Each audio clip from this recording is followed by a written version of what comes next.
the 6 actors who refused to attend John Wayne's funeral. John Wayne, born Mary and Robert Morrison on May 26, 1907, in Winterset, Iowa, rose from modest beginnings to become one of Hollywood's most iconic figures. Growing up in a middle-class family, he moved with them to Southern California, where opportunities for education and athletics shaped his early ambitions. A promising football player, Wayne earned a scholarship to the University of Southern California. But fate intervened. A serious injury ended his athletic dreams, forcing him to reconsider his future and ultimately steering him toward the film industry. Wayne began working behind the scenes at Fox Film Corporation, performing odd jobs while learning the ins and outs of filmmaking. It was during this formative period that director John Ford, a mentor who profoundly shaped Wayne's career, recognized his potential. Ford offered guidance, encouragement, and eventually the chance to bring Wayne's unique presence to the screen. The 1930s were years of struggle and anonymity. Wayne appeared in countless low-budget westerns, steadily refining the screen persona that would later define him. His big break came in 1939 with Ford's Stagecoach. As the Ringo Kid, Wayne radiated a mix of toughness, vulnerability, and charisma that captured audiences immediately, redefining what a Western hero could be. That film launched a career that would span over 4 decades, more than 170 films, and collaborations with some of the industry's finest filmmakers. Wayne's partnership with John Ford produced classics, such as My Darling Clementine, She Wore a Yellow Ribbon, The Searchers, and The Man Who Shot Liberty Valance. In these films, Wayne's performances evolved. In The Searchers, his portrayal of Ethan Edwards introduced a darker, morally conflicted edge to the Western hero, cementing the film as a milestone in American cinema, and Wayne as an actor capable of complexity beyond his usual stoicism. Equally influential were his war films. Sands of Iwo Jima, The Longest Day, and In Harm's Way presented Wayne as a commanding, steady presence, embodying leadership, responsibility, and courage. His role in Sands of Iwo Jima earned him his first Academy Award nomination, a recognition of his emotional range in a genre often defined by toughness over vulnerability. Despite being associated with traditional masculinity, Wayne demonstrated notable versatility. He could deliver humor, as in McLintock, tender introspection, as in The Shootist, and quiet romance in numerous westerns and adventure films. The Shootist, his final film in 1976, served as a poetic farewell. Playing an aging gunfighter facing mortality, Wayne infused the role with authenticity, drawing on his own battle with cancer. The film became a meditation on legacy, dignity, and inevitable passage of time. In 1970, Wayne finally received the recognition he had long earned, the Academy Award for Best Actor for his portrayal of Rooster Cogburn in True Grit. Cogburn, gruff, flawed, and warm-hearted, perfectly captured the traits audiences had come to admire in Wayne: integrity, charm, and resilience. The Oscar validated decades of consistent, disciplined work rather than reinvention or trend-chasing. Wayne's personal life mirrored the drama of his career. It was marked by passionate romances, turbulent marriages, and a large, close-knit family that remained central to his identity. He married 3 times, beginning with Josephine Alicia Sines in 1933. Their 12-year marriage produced 4 children: Michael, Mary Antonia, Patrick, and Melinda.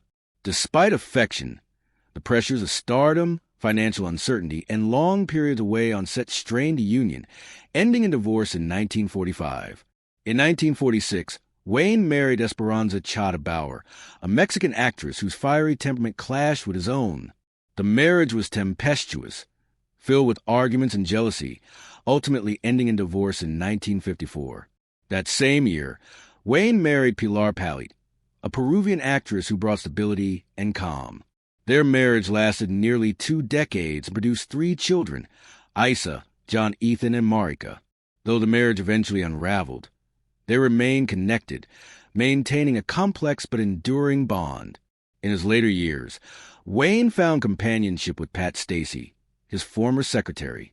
Pat cared for him during his final years, providing stability, loyalty, and comfort as he battled illness, completing a life marked by intensity and dedication both on and off screen.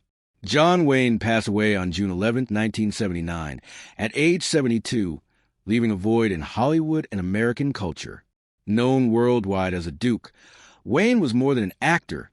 He was a symbol of rugged individualism, patriotism, and conservative values. His funeral, held at Our Lady of the Angels Church in Los Angeles, drew family, close friends, and colleagues who admired his cinematic legacy. But as revealing as the attendees were, so too were those who did not attend. Several absences reflected decades-long ideological divides, personal clashes, or moral opposition to Wayne's outspoken views. Wayne had never shied away from controversy. In a 1971 interview, he stated, "I believe in white supremacy until blacks are educated to a point of responsibility," a comment that fueled a polarizing reputation. He also declared, "I'm not ashamed to be an American, and I believe in America first." Such statements resonated with some and alienated many others. Jane Fonda's absence was predictable. Her anti-war activism and outspoken criticism of U.S. military involvement during Vietnam directly conflicted with Wayne's public support for the war. Wayne had dismissed protesters, calling dissent treason, and reportedly confronted Fonda harshly at a social event years earlier. Attending his funeral would have contradicted her deeply held principles. Marlon Brando's absence spoke to philosophical differences. Progressive, critical American imperialism, and a passionate advocate for Native American rights, Brando opposed the frontier mythology Wayne epitomized. To him, Westerns often celebrated conquest at the expense of historical truth. While both men were cinematic giants, mutual respect never bridged their ideological gap. Paul Newman, though less confrontational, maintained distance from Wayne due to his liberal activism, civil rights support, and opposition to the Vietnam War. Wayne himself had commented derisively about politically minded actors. "A lot of actors pretend they're thinkers. I never pretended." Newman quietly honored his beliefs by declining to attend. Burt Lancaster, known for intelligence, political engagement, and opposition to McCarthyism, similarly refused. He respected Wayne's craft but disagreed with his worldview. James Garner, despite military service, grew critical of rigid patriotism and perceived bullying within Hollywood, ultimately skipping the funeral as a statement of independence. Harry Belafonte, civil rights activist and close ally of Martin Luther King Jr., abstained because Wayne's racial views were irreconcilable with his own principles. Wayne had once said, "I don't feel we did wrong in taking this great country away from them," referencing Native Americans, a remark that Belafonte could not overlook, no matter Wayne's fame. In the end, Wayne accepted that his opinions and persona were divisive. "I don't think you should apologize for being who you are," he once said. The empty seats at his funeral were a final testament to that division, not from forgetfulness, but from conviction. Those who abstained drew a line between the man Wayne